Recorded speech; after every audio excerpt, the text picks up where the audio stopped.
Thank you again for everyone who is coming back, already came back. I think this third title may sound a bit controversial. At least we have a small discussion before that with Michael about how correct is the term, this small culture. I offer my own definition. I came to it myself while writing about Ukrainian culture and Ukraine in general for the foreign audience. When my definition of small culture is a culture that needs a lot of footnotes when you write about that.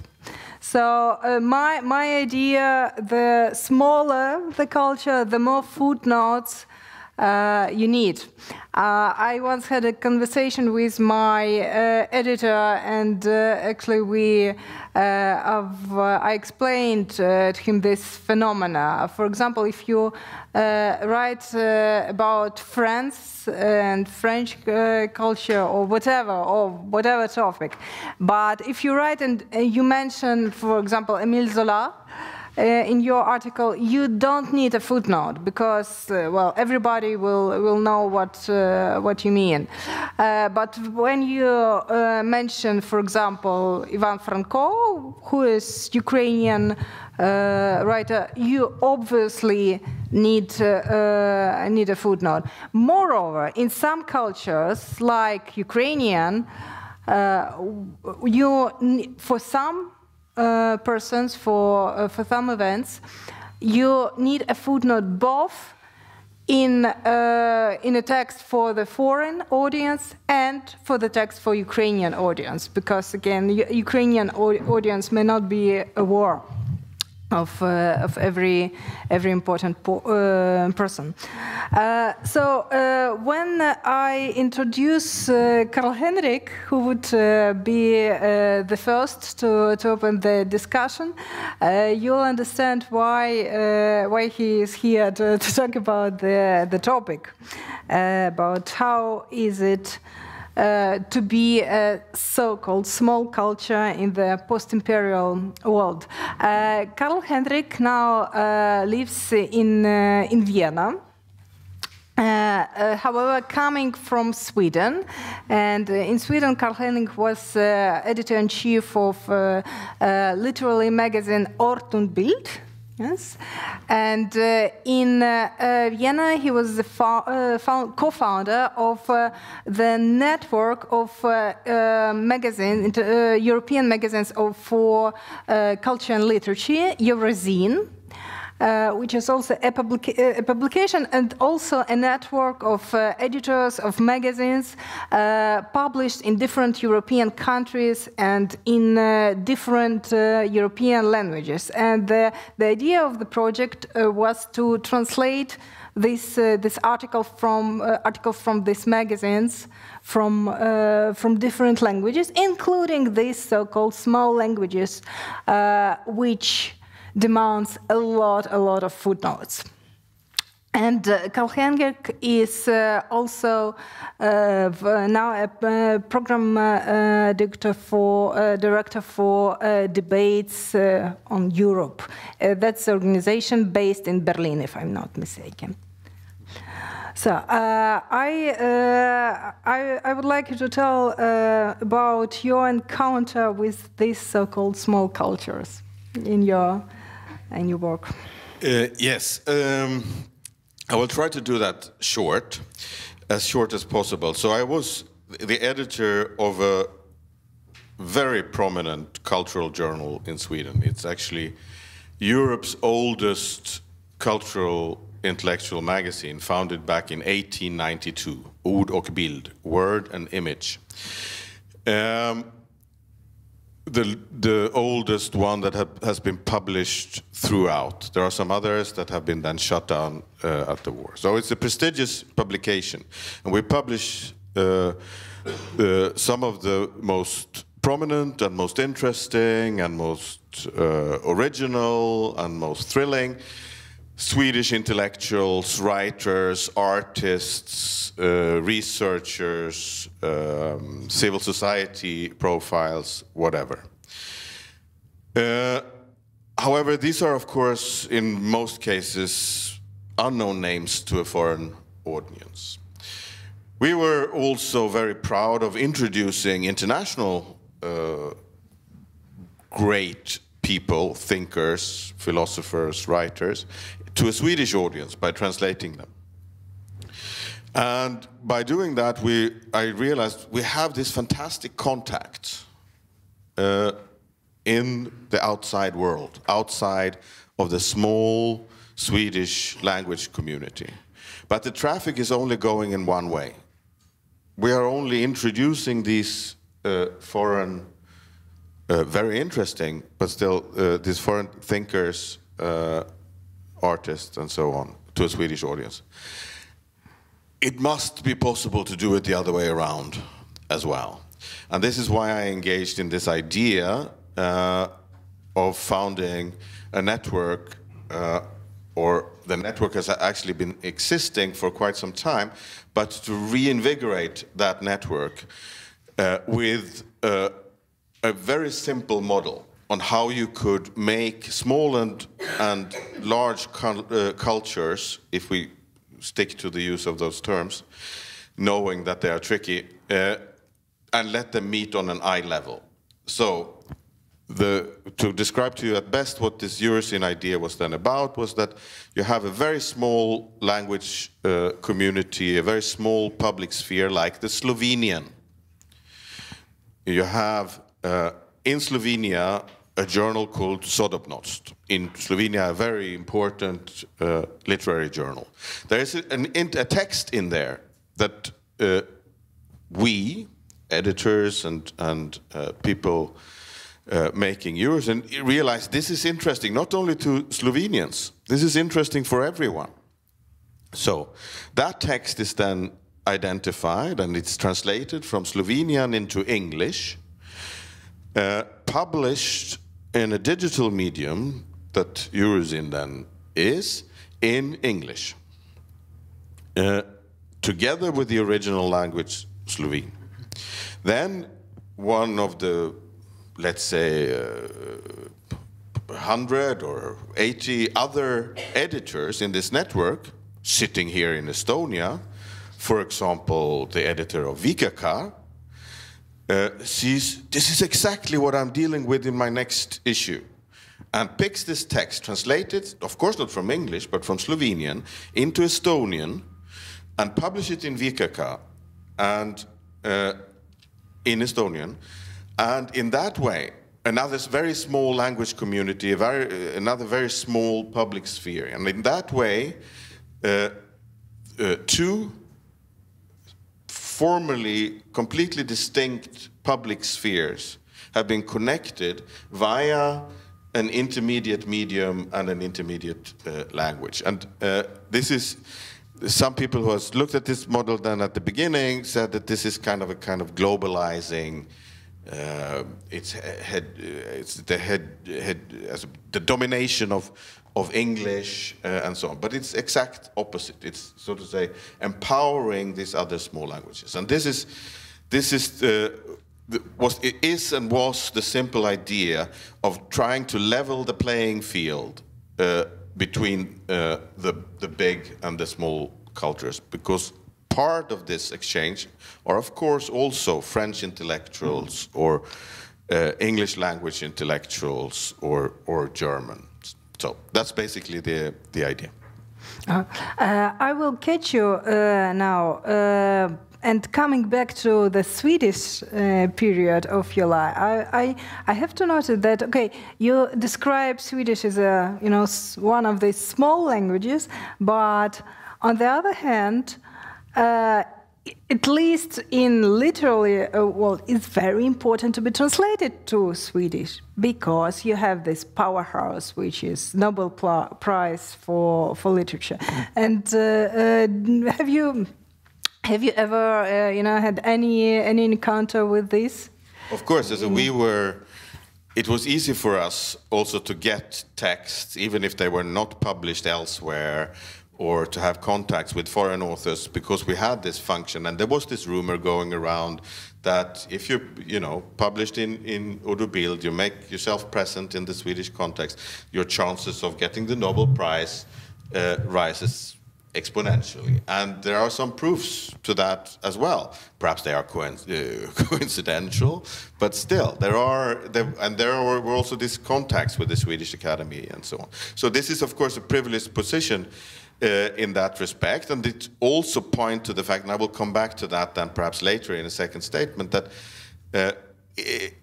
not many people today, and I also now presented Sweden as this small language community, this small culture, and this small country, but I have to jog your memory, and Sweden used to be an empire that was not unimportant, for example, to the history of Ukraine. It was, in this part of the world, the hegemon.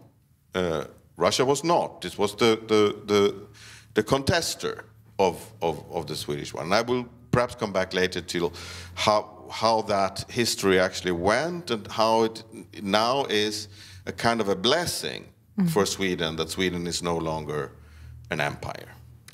Thank you. Michael Cole, who is based here in Tartu and PhD researcher in the University of Tartu, also have these different identities coming from Britain, which is not so small, not usually needs a lot of footnotes.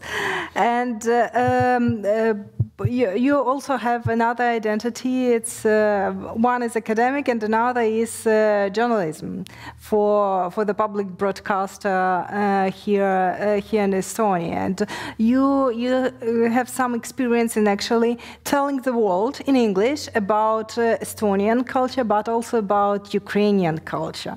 And can you share this experience to us? That was already quite a lot of footnotes about me, wasn't it, Oksana?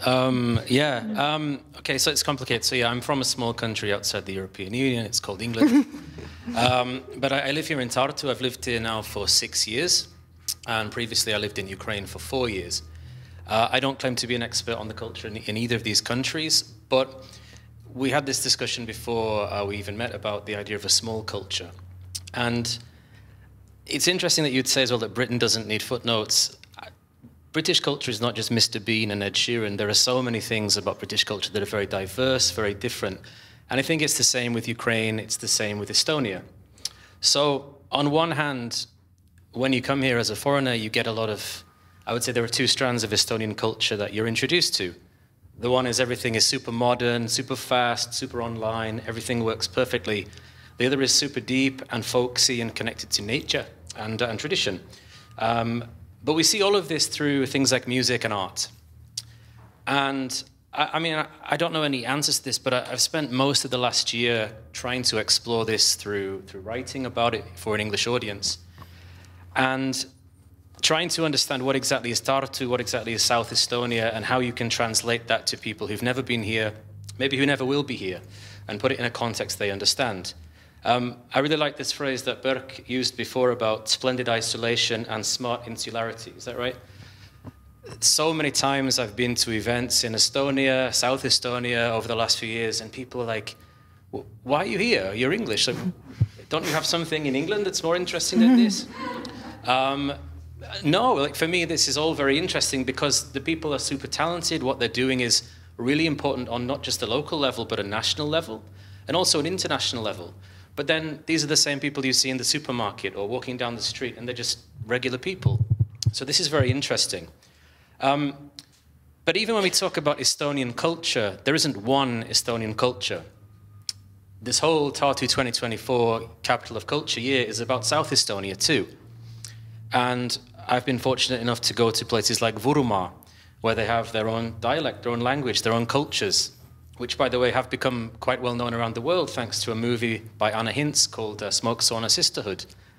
And these are her words that I heard her say at a conference in Tallinn, that when she proposed the idea for this movie, it took a long time for her to get it made. And people said, it's too local, no one will care about this. What's the broader context? And then later when it won international awards, people said, it's super local, it's super niche, this is interesting, we don't know anything about it. And I see the same in Setomaa, I see the same in other parts of Estonia. And I guess also as well, the other point that I wanted to make was that culture evolves. Culture is not frozen. Yes, we can have culture in a museum, but culture is outside, culture is people. Another colleague of mine from the Shute Institute, he described modern Ukrainian culture as wearing vyshyvanka and jeans. It's the combination of these things. It's not just frozen in time. The mayor of Lviv, I met this morning, he was wearing, I said, you're wearing a vyshyvanka? He said, no, vitinyanka. It was like with a zip. Mm-hmm. So this is another example that culture grows, it changes. And of course, there are roots that people are trying to preserve, but those roots do sprout more things. So yeah, again, to go back to something that was said in the first panel by Syria about how important culture is as a security issue. Many years ago when I lived in Ukraine, I would go home to England, and people didn't really know much about Ukraine. They didn't know much about the culture or anything. Now, Ukraine has done a very good job since the full-scale invasion of promoting what Ukraine is, what Ukrainian culture is, and also what Ukraine is not. Estonia, I wish we do the same sometimes, and I try hard in that way to do it, because Estonia also has a very, very rich culture, but people don't know enough about it. And there are so many things to be proud of and interested in here that, yeah, I think it's a security issue for Estonia. Who are you and who are you not? And how can you use culture to promote that? So, yeah. Okay, thank you. Thank you for the beginning. Anastasiya Volkova came from Ukraine with us. Well, I know there are a lot of talks recently about Ukrainian cultural diplomacy and how important it is, especially these days. And Anastasiya, who is head of arts program at the Ukrainian Institute, and Ukrainian Institute is a public institution, the part of the Ministry for Foreign Affairs of Ukraine, and it's promoting Ukrainian culture in the world. But actually, Anastasiya is the one who goes in the field and gets her hands dirty, and she knows how it actually works on the day-to-day basis. So please tell us. Yeah. Hello. So thank you. First of all, thank you to invite me for participation in this conversation. Yeah, I enjoyed previous discussion very much. So indeed, I'm here representing Ukrainian Institute. It's a cultural diplomacy institution. It's showcasing, promoting Ukrainian culture abroad, and fostering deep cultural connections between communities, between countries. So, for the beginning, probably I think I'll talk a little bit today about challenges that came with the war, when your culture suddenly come into global view, yeah, and you're probably not ready for that. And I know I try to make my remarks brief, because I know that many of you here are familiar with Ukrainian context, so you don't need a lot of explanation.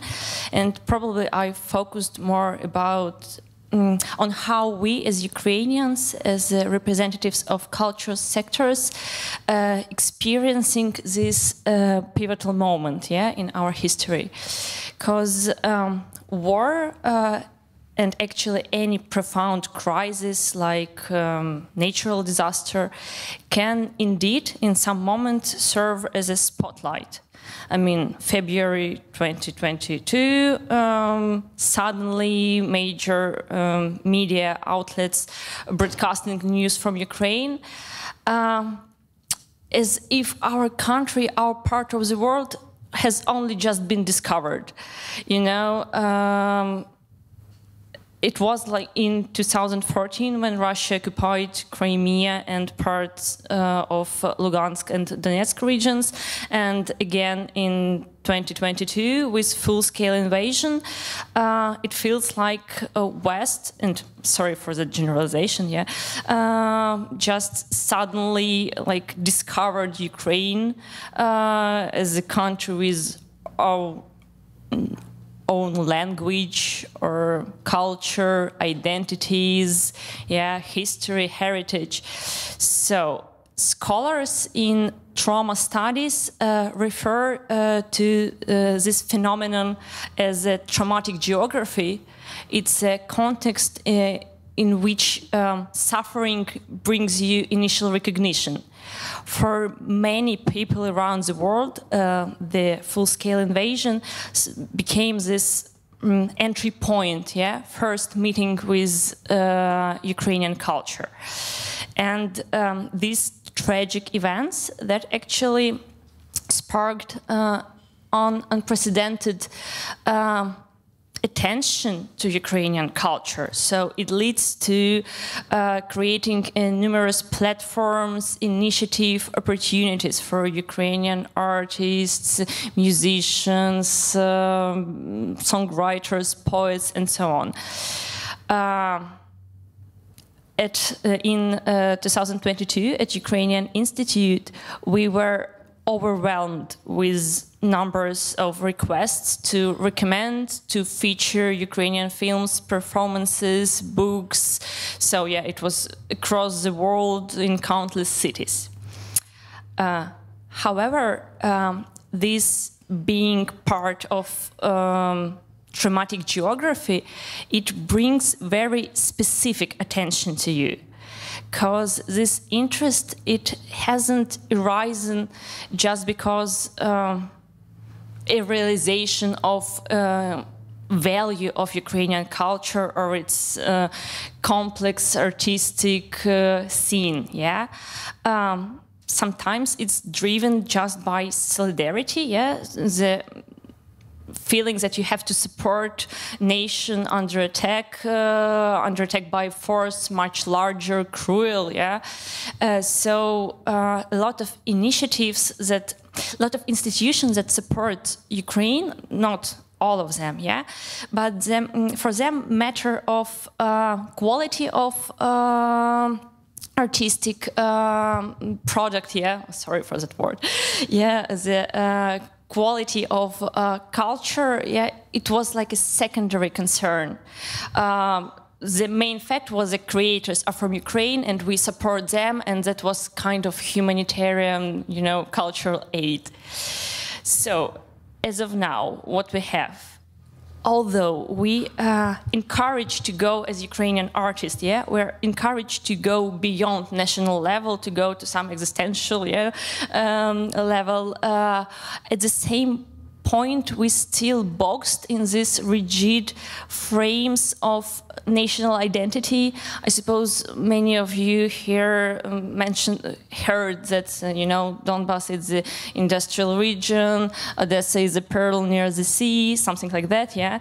And additionally, that sometimes beautiful and powerful platforms, opportunities that were created for Ukrainian artists, they turned out to be Ukrainian ghettos where Ukrainian artists perform to Ukrainian audience, perform to refugees, to diaspora, and so they encapsulated and were not becoming actually a part of, we're not included in this local scene, yeah? We just separated. So it became so gloomy now. Yeah, but we also have to understand that attention that granted to you as a suffered culture can easily be shifted to another suffered culture. We faced it, yeah, not so long time ago, because the world is full of genocides, wars, and the cultural scene is not short of tragic stories, yeah? We're not the first, we're not the last. So, now, almost 3 years later, yeah, it seems quite clear that something that we supposed to be like a decolonial shift, it has in many cases turned out to be temporary Ukrainian quota. Yeah, and with honestly limited capacity to structural changes. But we have to deal with that. So as a cultural diplomacy institution, yeah, we use our resources, we use our tools to facilitate horizontal connections between institutions, work on institutional level to secure some permanent spaces for Ukrainian artists, and it's should be based not to respond for tragedy, yeah? It's because of artistic value, and it's because of deep connection with common European culture. I must say that's our approach now, yeah. Great, thank you very much. And I just must say that what you just told is a great afterword to our previous discussion about this, you know, this expectation and this frame of suffering. So, but I see that Carl Henrik. Yes, in order also for the sake of discussion, so that we can have.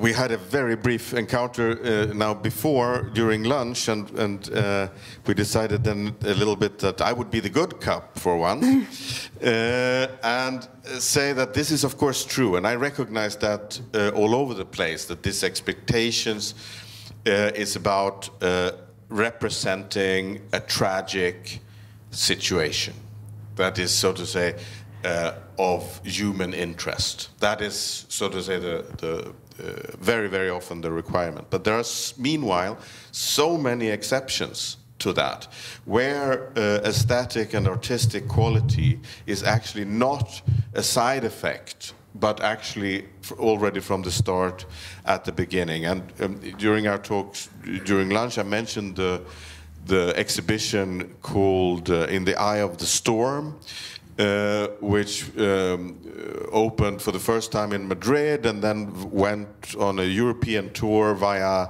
Cologne and Vienna to London at the Royal Academy. An absolutely astonishing exhibition. The title is In the Eye of the Storm, but the subtitle is Modernisms in Ukraine, which is extremely intelligent by the curators of avoiding this thing that the Russians have been doing for like forever, namely appropriating artists for themselves. Now I learned that it has still been such accusations, which is ridiculous. Anyway, an absolutely stunning exhibition. One of the best exhibitions I've seen in my life. Fresh. Showing how Ukraine is part of a common European culture, but not. But I haven't seen these artists before. I recognize the movements in which they're in and the epochs and so on, but the approach is fresh because the individual temperament and the individual approach is different. And that is not about survival, but in this case, this is actually about stating we exist, this exists. And in that way, Oksana writes a preface to this anthology that will be presented tomorrow, I think, yep. About the writers who are there. They are not there to boast, but to explain. And this is what this exhibition also, in an extremely intelligent and on the highest possible artistic level, does. There are other alternatives. I will be very brief.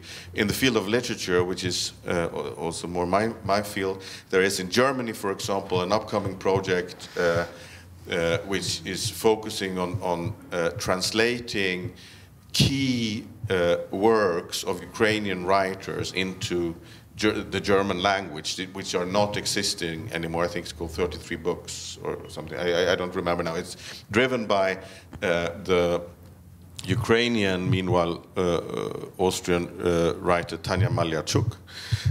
There's another example in the English language, which is driven by Sasha Dovchuk, who does the same thing. And these are all projects that are the core of those are artistic quality. Yeah, And actually, I want to mention, because you talked about your literature, magazine, that's super important to make a networking between these so-called small languages. And at Ukrainian Institute, we established a special award for translators that translate from Ukrainian to another language, Sweden, Arabic, and it's called Drahaman Prize, established with the Pen Club and Ukrainian Book Institute, and that really promotes. And I mean, we do not support this. Publishing books, but we support translators, because these figures are ambassadors of Ukrainian culture. They may never been there, but in some point they decided that this author, this poem, this novel are so, touched deeply that it should be translated. So that's another way of how to, just like keep us going in this post-imperial world. My question will be to all of you.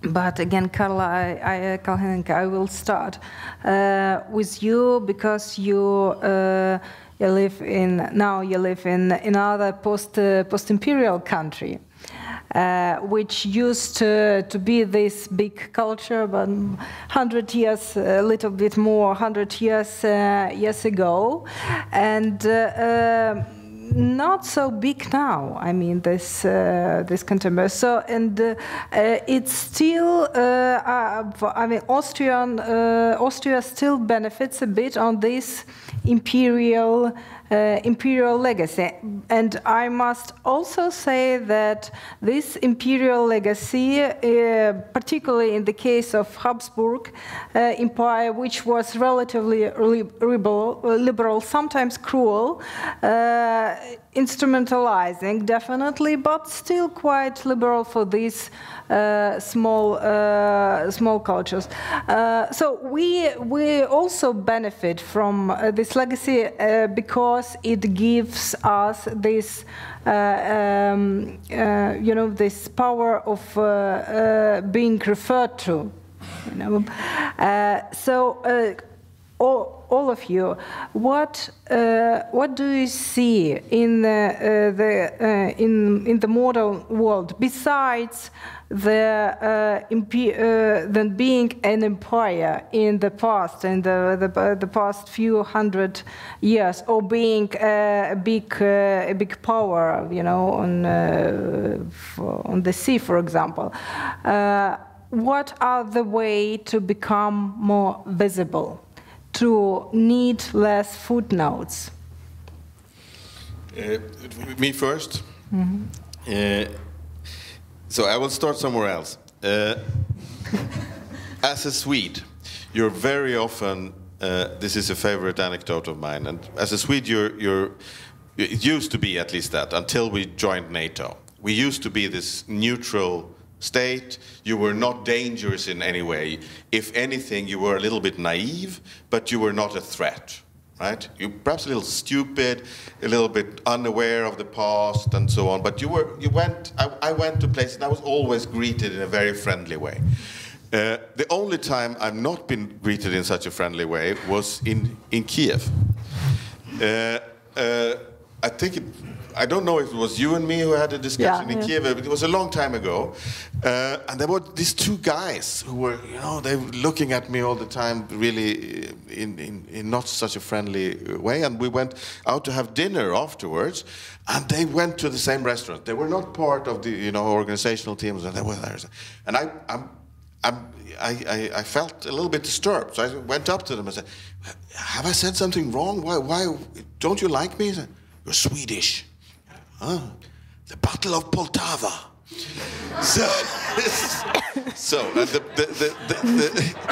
The Battle of Poltava is, for those of you who don't know it, is 1709, where the Swedish king loses to Peter. Let's use the name that is usually Peter the Great. Yeah. And And that is the start of the downfall of the Swedish Empire, and the Sweden as a great power. But for Ukraine, this was then what they then told me, these two young guys, that if we wouldn't have been such cowards back then, Ukraine would have been in the sphere of influence of Sweden and not of Russia. And that was, so to say, it was our cowardness that so to say, made that happen. But 1709 is so to say, perhaps the starting point of this downfall, but it's ended then, the Swedish Empire, really 1809, 100 years later, when Sweden loses Finland in the Finnish Wars. And that means that Sweden has shrunk quite quickly from a very powerful a superpower, a European superpower, to a rather small nation. We still had Finland, Norway then, which we then lost in quotation marks 1905, but still a small country. And I see that today as a blessing, because we had time to get used to this and also lose our phantom pains. And with Austria, that is not really the case. Austria, the Austrian-Hungarian Empire went down a little bit too late, and therefore these phantom pains are still there. And therefore also you had the Vienna Congress, which is, for example, the restoration of all the big powers having their backyards, having their spheres of influence. And this is why it's so easy for Austrians to fall into this trap that, well, NATO is on the backyard of Russia, and Russia can do whatever it wants in its backyard, because that's the kind of not, well, post-imperial mindset that they have. Right? And this is, Sweden doesn't have that, and Sweden is one of those small nations, and this is, I think, why Sweden has become a great supporter of Ukraine, not only because of Ukraine, but because it's a support for a world order that gives every, within quotes now again, small nation the right to decide its own destiny. This is what is in the OSCE, in the Paris Accords, or which was established in the Helsinki Final Act in 1975, almost 50 years ago. And that order is absolutely crucial for these small nations, not as much for the big ones. So therefore I think that relation to history and that self-identification as a small country in a bigger concert, right, is crucial for how you deal with the situation today. Michael? Sure. Okay. Yeah, well, I'm going to bring it down more to my level. Eurovision. So... early this summer, there was a big event in Tartu where everybody was supposed to get together and kiss. And they, on the stage just over here, were a lot of people who represented Estonia in Eurovision over the years. Eurovision, very important for Estonia. The kind of, what year did they win? 2001. It was part of this returning to Europe narrative, right? This whole kind of thing. So, why am I talking about this? Because 2 years ago, well, Ukraine won Eurovision, right? Kalush Orchestra won. And so the next year, as is tradition, traditionally it's supposed to be held in the country that won. But Britain came second, which was a shock, and it was held in Liverpool. So I happened to be in the UK at the time, and I went to Liverpool for the occasion. And as I mentioned before, when I lived in Kiev, 2010 to 14, people didn't know so much about Ukraine, to be honest. But in Liverpool, everything was Ukrainian flags. There was a lot of cultural connections. It was you there, yeah, okay. Yeah. So thanks, yeah. But it was really interesting to see the way that artworks were created in the city. For example, one of the statues in the centre of Liverpool was protected with sandbags, the way that in Lviv we've seen this, so you know more about this than me. What was also interesting was the way that people in Liverpool understood Ukraine. So, as you kind of mentioned, Ukraine came onto people's radar at this time because of the full-scale invasion. So people that I would speak to there were saying, yeah, we hosted a refugee, or we know somebody who did. But also they were connected by football. In 2017, it's a painful memory, I went to Kiev to watch the Champions League final between Liverpool, my team, and Real Madrid. Sergio Ramos should have been sent off. He wasn't. We didn't win, is the point.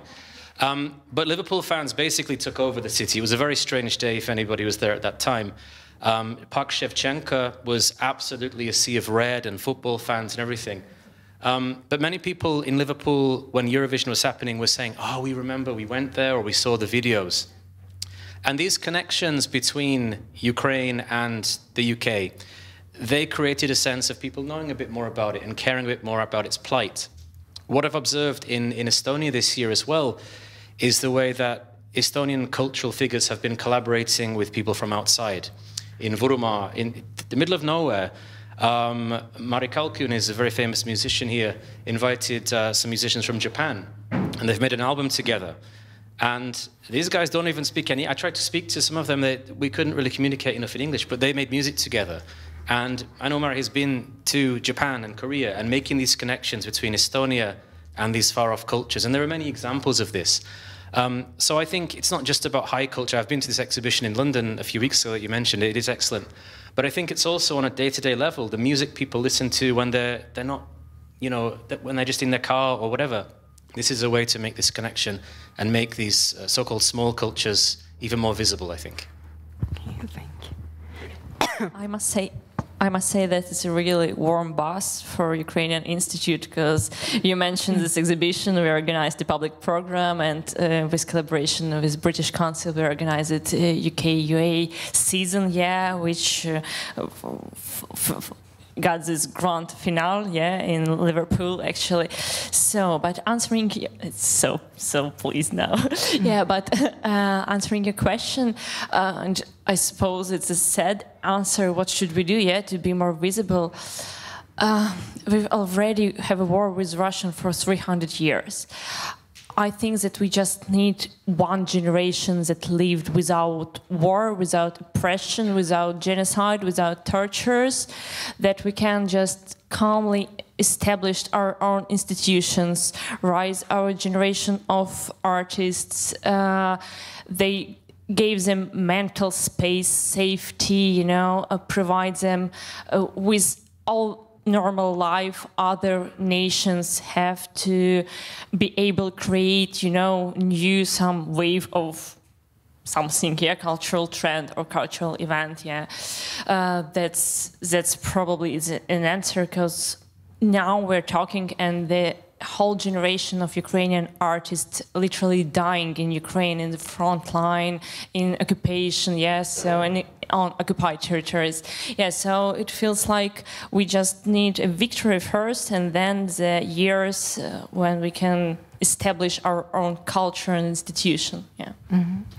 And how do you see this next step from visibility, basically from getting attention, to being recognizable, to being really known, to become a part of the chord that everybody knows? Yeah, that's an interesting question, because since February 2022, a lot of scholars, researchers, critics, they mentioned that we probably shifted from post-colonial state to the decolonial one. Mm-hmm. So we became kind of engine, locomotive, yeah, of these changes. And I suppose our next step is discover our own identity with this new point of view, mm-hmm. and then understand who we are, because except of our trauma, yeah, so we go through this trauma timeline, yeah, and goes to some point next. Okay. Yeah, I realized I didn't answer your question. So I talked about something else I found interesting, but I thought it was I thought it was related.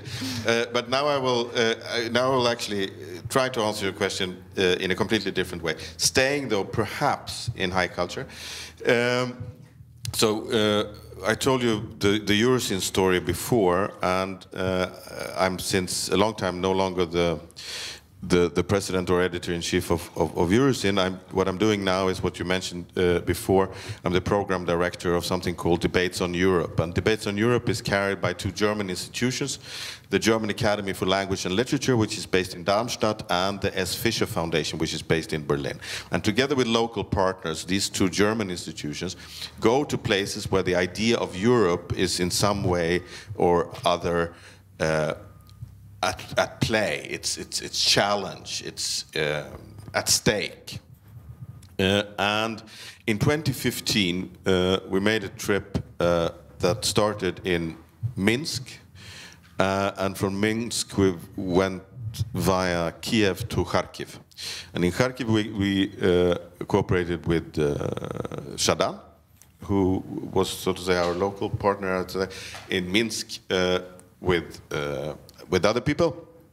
And this means that a group, not a huge group, but a substantial group of Western writers, artists, intellectuals, researchers, civil society representatives, journalists, come and see something that these were not Belarus experts or post-Soviet experts or Ukraine experts or war correspondents or whatever. The war was on in Donbass already then. It was, you know, this kind of normal people that didn't really have a relationship, and they came back from there, and I'm included in that as well, seeing the world completely different. And then the revolution in Belarus happens, 2020, so 2 years before February 2022. And there is a group of people that would never ever have a relationship to this country and what is happening in Minsk and what is going on there, that now has that and start to react immediately by writing pieces in the newspapers or sitting in television studios and whatever. The same thing was with, of course, with what was in Kharkiv. And therefore, in that way, by such groundwork, you prepare the ground for these personal contacts that are actually become enormously important on a much higher and broader public sphere level. So this is one way, or one part of such an endeavor. Mm-hmm. Well, I will challenge you here. Does it always work? So, because it sounds very easy, you just bring nice people to some place, and after that they become somehow emotionally engaged with it. No, of course not. That's not the way you do it. Because that's a traveling circus, right? That's a UFO that goes down somewhere and then it goes up and then it comes somewhere else. That's not the way you do it. What you do is that you create an environment, a setting in which these people can meet also on an eye level, but also you have people there that realize we are not there to teach, we are there to interact, engage, listen. And then you create the grounds for a network and for these personal relationships, but they need to be cultivated then. Right, as well. So it's not just, okay, you make a little event here and there, and then people go there and everything is solved. No, you need to do that, and it's different in every place. Kharkiv is different from Minsk. In Kharkiv we had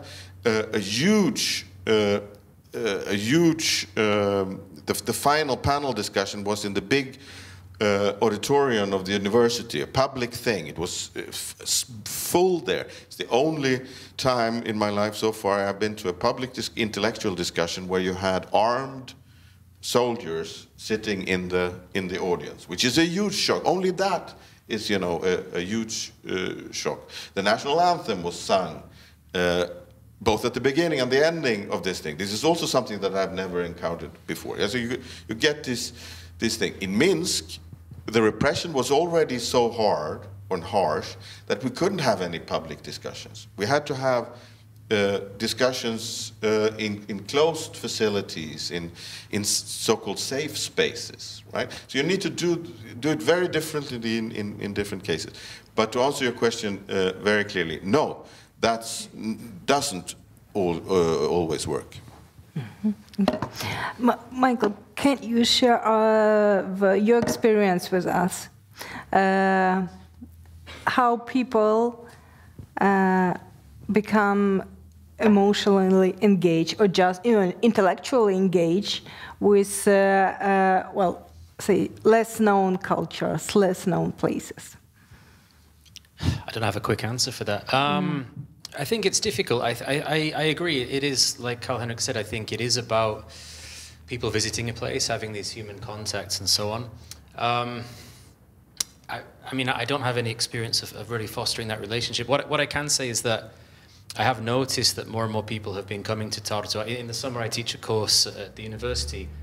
And what I have noticed is in the past, people were coming here because they were interested in Russia, in the neighbors. Mm-hmm. More and more people are coming because they're interested in what's happening in Estonia. Some of that is what's happening in Narva, for example, which is obviously on the border. But people are interested in what's happening in Viljandi, what's happening in Tartu. So I think there is, it kind of works both ways. People are coming here. And what I try to do in the course I teach is to introduce them to things in Tartu so that they'll go away.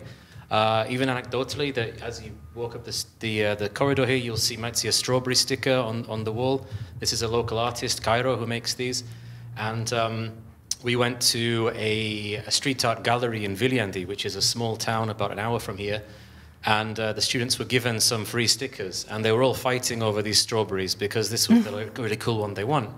So now probably they've stuck them around in, you know, Catalonia or Croatia or wherever they've gone back to. Mm-hmm. So I think how deep that emotional connection is, yeah, it depends on the person and the situation. But those connections, yeah, they're about contact, I think, in different ways. Mm-hmm. Anastasiya, I have a question about so-called global structures. As we had this famous Ukrainian case, like 100 years old, with Carol of the Bells, when Ukrainian song was, well, kind of appropriated by American pop culture, and now it's known all over the world. Not always known as Ukrainian, but thanks to your efforts, I mean, the Ukrainian Institute, we are now like getting it back as we reappropriate it now as Ukrainian one. So,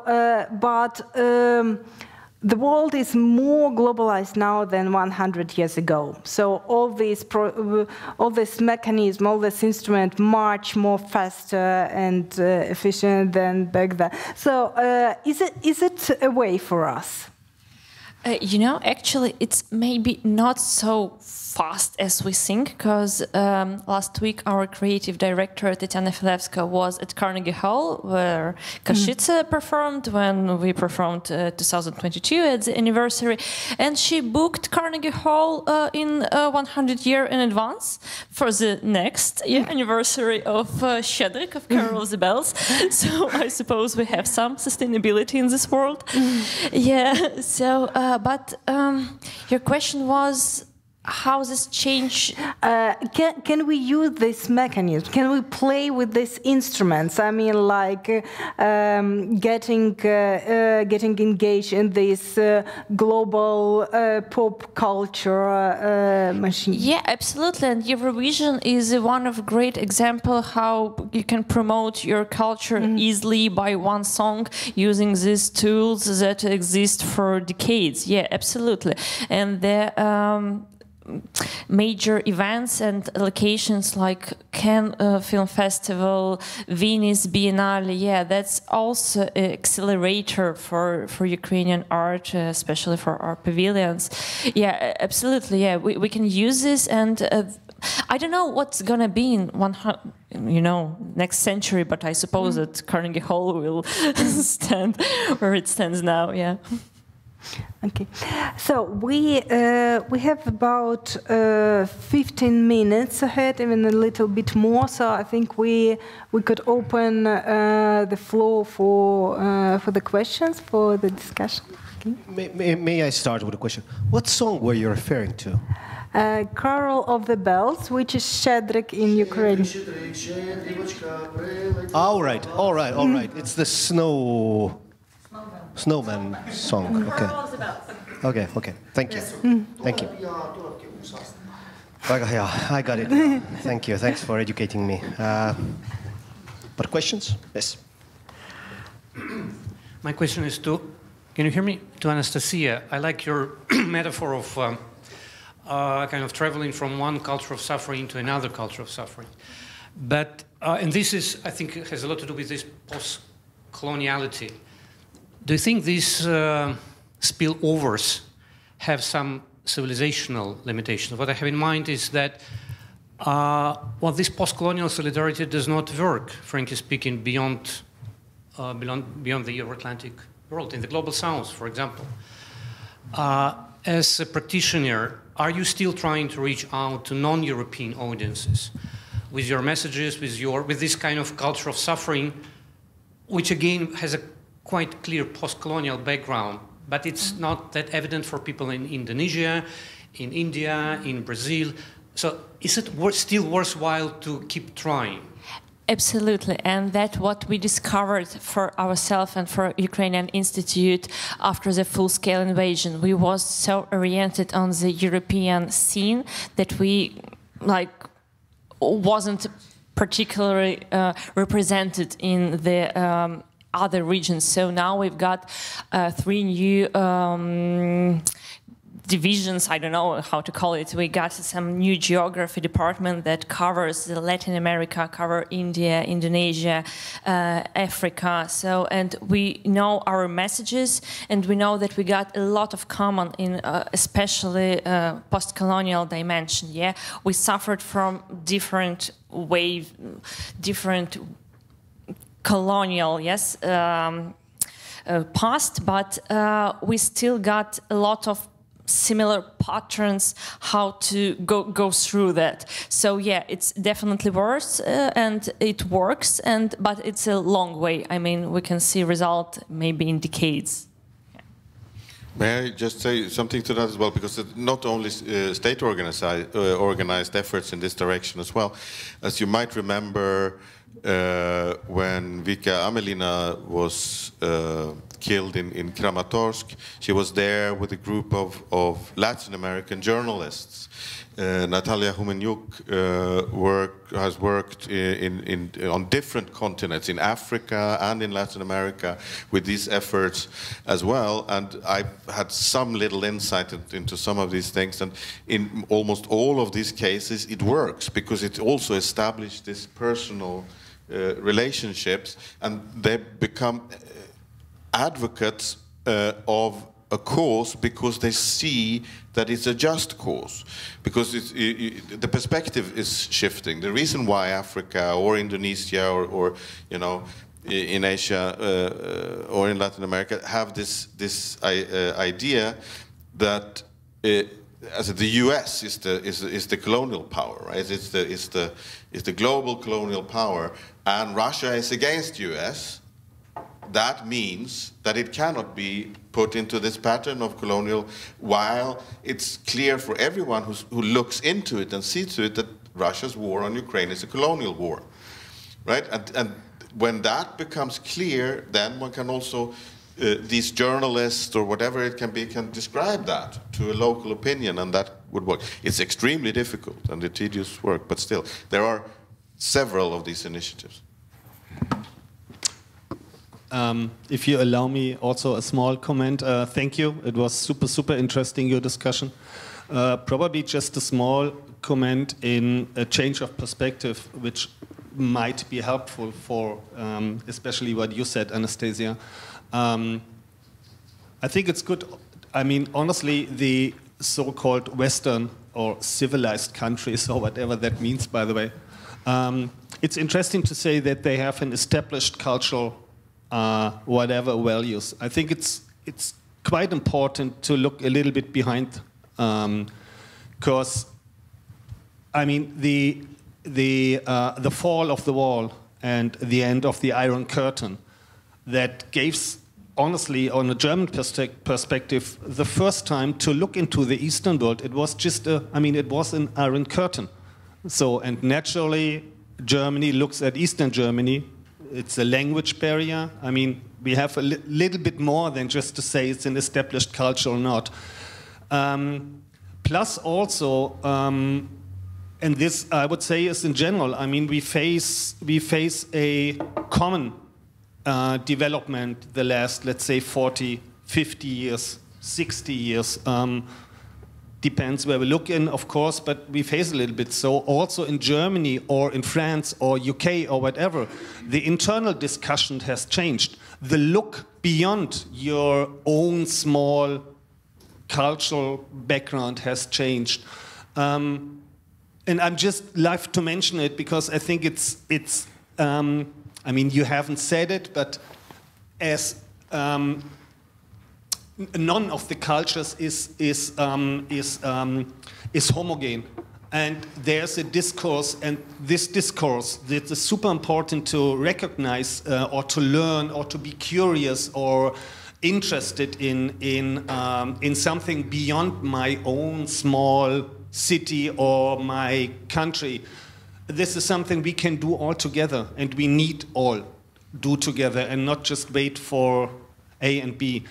And just a mini thing, because I loved you put the cultural, the popular culture in. Honestly, it plays an important role. Yeah, of course. And if it comes to small culture or not, Ukraine won the Eurovision contest 3 times, Germany 2 times. So who's bigger? Funny. Yeah, we are not. No, UK and Ireland. Sorry, you can't beat Ireland. They won it 500 times. No, but it's just, it plays a role. That's just what I wanted to say. And popular culture, of course. I mean, it opened a lot. Thank you. Hello, I'm introducing myself. I am neither a politician nor any other important person. I'm just a volunteer who helps NGOs in Estonia and helps to bring contacts and people together to strengthen aid to Ukraine through ordinary people like I am. And I believe that the real power is all of us, the whole nation, and I'm not talking about Estonia, but also, I mean, all the countries surrounding Russians. So my question is there anything I can do for you to increase the aid for Ukraine? Thank you. To increase in aid, you mean the help? Yeah. Aid, yes. Thank you. I think it depends on what aid. I mean, we got a lot of humanitarian fund that can be donated, and you can support artists also directly. So, and even your truly involvement in Ukrainian discourse is also matters, yeah, a lot. So I think even that you're here today is already, yeah, it's kind of help for us. Yeah. I may ask that attention is an important resource these days, the deficit resource, so attention is important. I see here in Estonia a lot of people are tired of it. I want to wake them up like I felt, and I feel it inside me. Still, I feel it inside me. I felt when I was thank you. When I was 5 years old in 1991, and I am not, but my father was an important person in 20th August Club in Estonia. You can look it up in Google. Okay. A footnote. Yeah, footnote. He helped Ukraine also in 90s, so I'm not going to be a politician, but I see I can help the other way. So maybe later I can ask from you few questions. Thank you. May I just ask one question there, because Estonia is doing such great things, and I realize that there is this €2 coin, which is dedicated to Ukraine here in Estonia, that is being sold together with a card, so that you at the same time then support Ukraine when you buy this €2 coin, including the card. It's a donation. Where can I get that? In Estonian Bank Museum, actually, you can get. In Tallinn. Tallinn, yeah, sorry. Yeah. Oh. This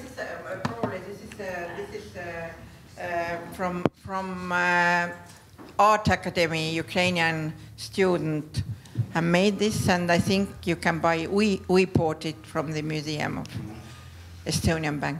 Sorry. Okay. Mm-hmm. Yes. I would want to relate to the previous question that quite often this attention that Ukraine gets abroad is something that we would want to follow with an action. And I could see that a lot of people in Estonia quite often ask, how can we help? What is this small but visible action that we can do, how to help? And I believe this is also like one of these focuses that we do some of the work to gain attention. Some attention we just get, unfortunately, by the events that are there. But we do the work to get attention to Ukrainian culture, and it needs this transformation into some step that would be actually helping to Ukrainian society, culture, and so on. So something that is visible. So I would also, I'm going from people, like person to person, ask, like, so what is the specific things that we can do? And I also would want to refer to the previous question that I really liked your expression that's also looking at the map, that we are countries that are not by Russian border and feeling the pressure of Russian border, but we are the countries surrounding Russia. Just a note. Yeah. And I would like to ask you, primarily Anastasiya, your vision or your opinion, what would be the Ukrainian brand in future after the end of the war?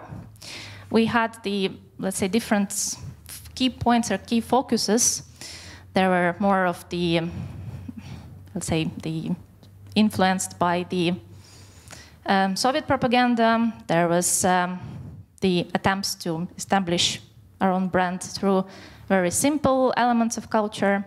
Now, in the war, Ukraine formulated this brand quite strongly, but it still has a lot of this trauma as the first entrance, as you mentioned. What could be this key,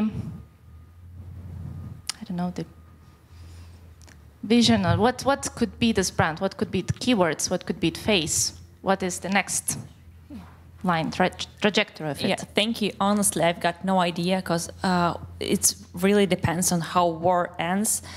And so a couple of suggestions. Probably we were based on this resilience concept, yeah? The mix of irony and strengths, yeah, inner strengths. Also, looking on our artistic landscape, I understand that we had an enormously powerful documentary filming school, because that the people who work on frontline, who documenting not only the war crimes, yeah, and on the battlefield, but also this, you know, hidden life of cities that are not on the front line. So I suppose our documentary movement will be one of the signature, but also I think we got, it's probably more Oksana area of expertise, but essays and the non-fiction writing, because we do not feel that we mentally prepared to write fiction, but non-fictional literature probably also could be our brand after the war, or even now. Yeah, I think so. Yeah, totally agree.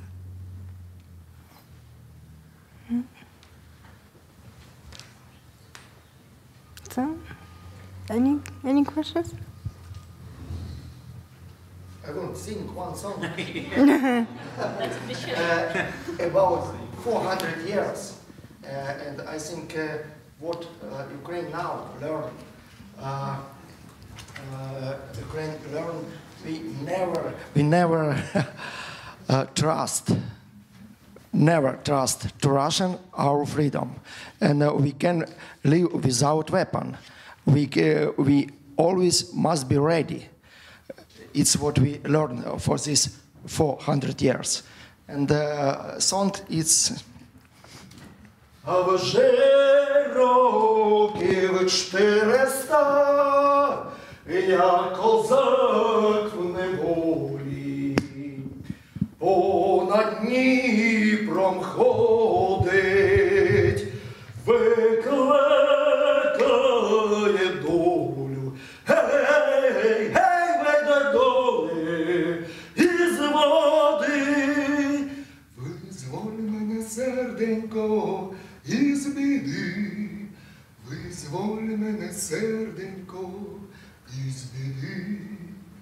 Не вийду, козаче, не вийду, соколе, ой, рада б я вийти, та й сама в неволі. Гей, гей, у неволі, у ярмі, під московським караулом, у тюрмі, під московським караулом, у тюрмі. Гетьмане Богдане, нерозумний сину, занапасти військо, ще до Полтави, та й свою країну. Гей, гей, занапастив, зруйнував, бо в голові розуму мало й мав, бо в голові розуму мало мав, а вже років.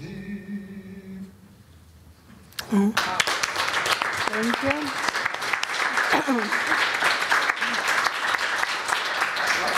That's a powerful statement. I want to say thanks for the zoo who did everything for Ukrainian, for Europe, and we can create, we can live, you can come back and create something new and peace come to Ukraine.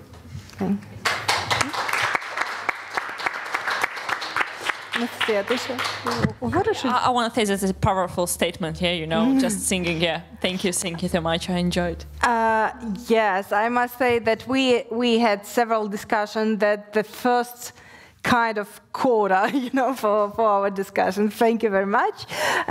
Thank you all to everyone who participated today. I just remind that that was discussions within the project Ukraine Unmuted, implemented, provided by the Cultural Strategy Institute from Lviv, the part of Lviv City Council, and supported by European Union and by European Renaissance Foundation from Ukraine. Again, thank you very much.